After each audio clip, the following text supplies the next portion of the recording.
Hey, what's up? Welcome to the channel. If you're new here, my name is Q. I'm a videographer slash photographer, and today we're going to talk about lenses. Two lenses that I really enjoy using for real estate photography. Both of these lenses has their strengths and they have their weaknesses as well. So we'll get into it. We have the Sony G Master F1.8 and we have the Sony G Master 16-35 F.2. Okay, and I started out with the 16-24, and then I transitioned to the Sony G Master 12-24 f2.8, and then I noticed that I wasn't really using the 12 millimeter focal length that much. I was going back up to the 14, and then Sony came out with the 14 millimeter f1.8. It is a f1.8. And the reason I opted to buy the f1.8 is because it just gave me those extra stops of light. Because as we all know, if you're into real estate photography or videography, some rooms are darker than others. And the f1.8 allowed me a little bit more wiggle room when it came to shooting those dark rooms, because I can go down to f.2, f.22. I never really go lower than f2 because you start to lose the sharpness of the image quality. But if you do need it and you're in a pinch, you can definitely go down to the f1.8.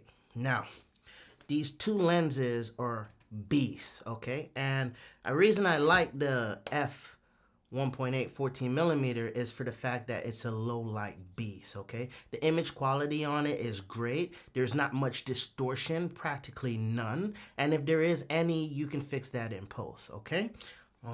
I also like the 14 millimeter because it's so light. It's really, really light. So depending on what gimbal you have, you'll be able to fit this on most gimbals.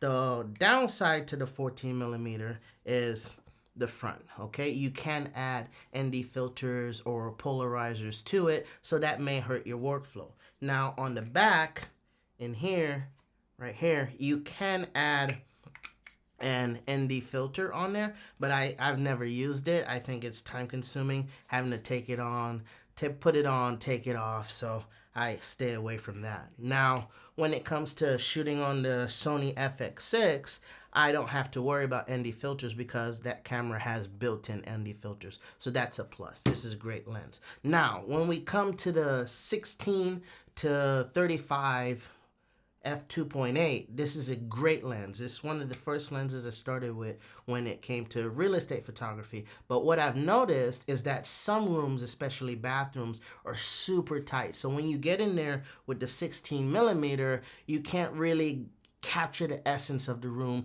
and everything feels a little bit tight. So you don't ever want to shoot with anything higher than a 16.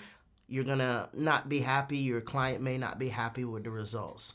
My first real estate shoot for a video, I had my crop sensor on and I was shooting on this bad boy, and you all know that the crop sensor gives you a 1.5 magnification, so the spaces were real tight and the client was unhappy, so we had to go back in and reshoot that. Now, the 16-35, there is also a benefit to having that crop sensor turned on, because at 35 millimeters, you can put that crop sensor on and you get a 1.5 magnification that brings you to about a 52 millimeter size lens. And you can use that for your detail shots, because as a professional, you don't want to just have one focal length when you're doing your real estate videos. You want to have different focal lengths and detail shots. It just makes you look more professional. So that's a downside for the 14 millimeter,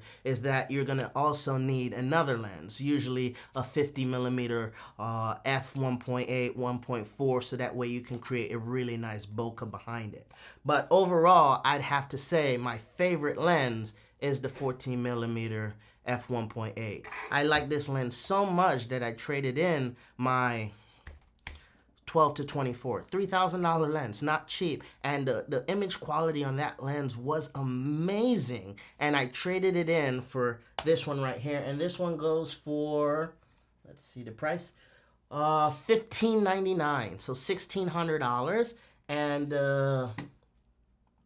the 16 to 35 goes for $2,200. So you can either go with a $1,600 lens or a $2,200 lens, and you won't need an additional lens because you can just put that crop sensor on, or you can go for this, which is my favorite. It's a beast of a lens, super sharp, the detail, everything about it is crisp, and you have that low light benefit from using this one. So the choice is yours. Two great lenses. I have about maybe 5 or 6 different G Master lenses because the build quality on them is just so great. And I know that it's going to be fast. The autofocus is going to be there. The detail is going to be there. And it's built to last. So if you're looking for a lens, you can either go with the 14 or the 16 to 35. The choice is yours. Let me know in the comments which one you guys would prefer and why. Okay, thanks for tuning into this episode, and I will be back with more reviews